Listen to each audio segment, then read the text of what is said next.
नमस्कार दोस्तों, आप सबको बसंत पंचमी की हार्दिक शुभकामनाएं। और आज 23 जनवरी है, नेताजी सुभाष चंद्र बोस की जयंती है, जिसको हम पराक्रम दिवस के रूप में मनाते हैं। ये आप सब जानते हैं। साथ ही साथ में हम बात करेंगे आज के हमारे टॉपिक जो पर्यटन से संबंधित है, अगला जिला जिसकी हम बात करें। अगला जिला कौन सा है, तो देखिए, अगला जिले की बात करें तो भरतपुर। भरतपुर के, क्योंकि पंचगौरव हमें सबसे पहले राजस्थान गवर्नमेंट की जो योजना है, पंचगौरव योजना, उससे संबंधित क्योंकि क्वेश्चन आते हैं तो हमें उसके बारे में जानना है। तो देखिए, हम बात करें उपज कौन सी है। उपज यहाँ पे शहद को प्रोत्साहन देने की बात की गई है। प्रजाति कदम के वृक्ष की प्रजाति ली गई है। खेल की बात करें, कुश्ती खेल की बात करते हैं। पर्यटन, केवलादेव राष्ट्रीय उद्यान यहाँ पर है क्योंकि भरतपुर में। उत्पाद, कृषि आधारित उत्पाद, क्योंकि हम देखते हैं सरसों अनुसंधान के सेवर भरतपुर में है, तो ये कृषि आधारित उत्पाद यहाँ पे हमें देखने को मिलते हैं। आगे चलते हैं। तो देखिए, आज थोड़ा सा हमने सरल करने की कोशिश। किताब की हम पूरी लाइन जरूर पढ़ेंगे, लेकिन मेन मेन जो मुद्दा है उसको हमने हाईलाइट पहले ही कर दिया, जो आपको दिखाई भी दे रहा होगा स्क्रीन पर, लेकिन आपको उसको बता दिया जाएगा एक बार, क्योंकि किताब अपने लिए रेफरेंस का काम करती है और आजकल ऑथेंटिक किताब मानी जा रही है, तो उसी हिसाब पर काम करेंगे। तो देखिए, अब हम पढ़ रहे हैं केवलादेव घना राष्ट्रीय उद्यान, जिसको पक्षियों के लिए स्वर्ग के समान माना गया है, क्योंकि यहाँ पे जो प्रवासी जो पक्षी हैं, जो विदेशों से आते हैं और अपने एक टाइम पीरियड फिक्स है जिसके आधार पर रहते हैं और फिर चले जाते हैं। जैसे सर्दियों में आते हैं और गर्मियों में चले जाते हैं, जिसमें हमारे पास साइबेरियन क्रेन बहुत बहुतायत में हमें देखने को मिलता है। तो देखिए, पक्षियों के लिए ये पक्षियों के लिए स्वर्ग के समान है। 1971 में इसको पक्षी अभ्यारण्य बनाया गया। कब?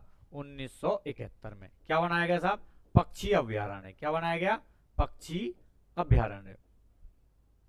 ठीक है, अभ्यारण्य बनाया गया। और उसके बाद इसको यूनेस्को विश्व धरोहर सूची में 1985 में इसको यूनेस्को विश्व धरोहर सूची में डाल दिया गया। कब? 1985 में। पक्षी अभ्यारण्य 1971 में बात करें।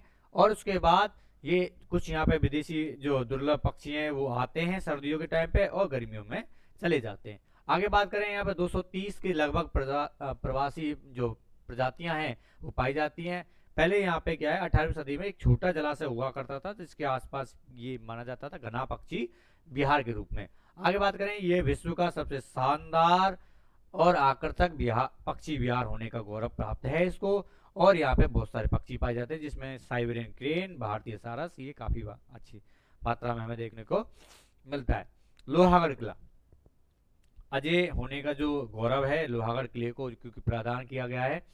तो यहाँ पे कई ब्रिटिश हमले हुए, लेकिन हम लास्ट में यहाँ पे बताया गया इस किताब के अनुसार कि लॉर्ड कंबरमियर ने 1826 में इस पर कब्जा कर लिया। इसके मजबूत गेट है, अष्ट धातु का बना हुआ है, और इस दुश्मन से बचने के लिए इसकी ओर क्या है, चारों ओर खाई बनी हुई है।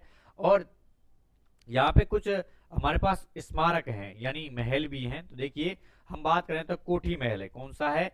कोठी महल है, महल खास है, मोती महल है और किशोरी महल है।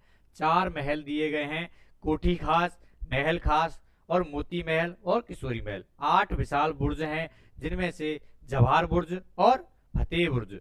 जवाहर बुर्ज महाराजा जवाहर सिंह ने मुगलों पर विजय प्राप्त की तब बनाया गया था 1765 में।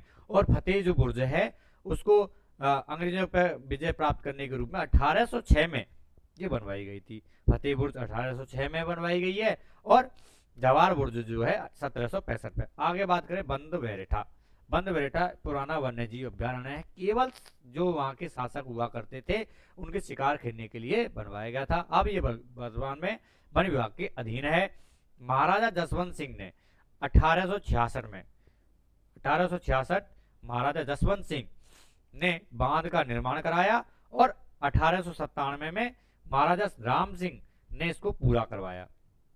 ठीक है, इसी के निकट एक क्या है, शाही महल। क्या है? शाही महल, जिसका निर्माण महाराजा किशन सिंह ने करवाया है, जो अब भरतपुर जो शाही परिवार है उसकी निजी संपत्ति है।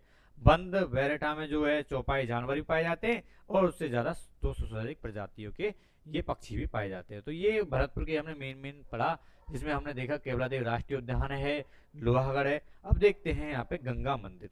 यहाँ पर एक मंदिर है जो गंगा मंदिर है, भरतपुर का लोकप्रिय मंदिर कहा जाता है इसको। और ये जो है राजपूत, मुगल और द्रविड़ शैली में ये स्थापत्य कला इसकी है। सुंदर मिश्रण मिला है, तीन जो है राजपूत, मुगल और द्रविड़ स्थापत्य शैली का ये क्या है, मिश्रण हमें प्राप्त हुआ है। अगली बात करते हैं, इसमें जो गंगा मंदिर है वो महाराजा बलवंत सिंह द्वारा 1845 में बनवाना शुरू किया, जिसका निर्माण 90 वर्षों तक चला।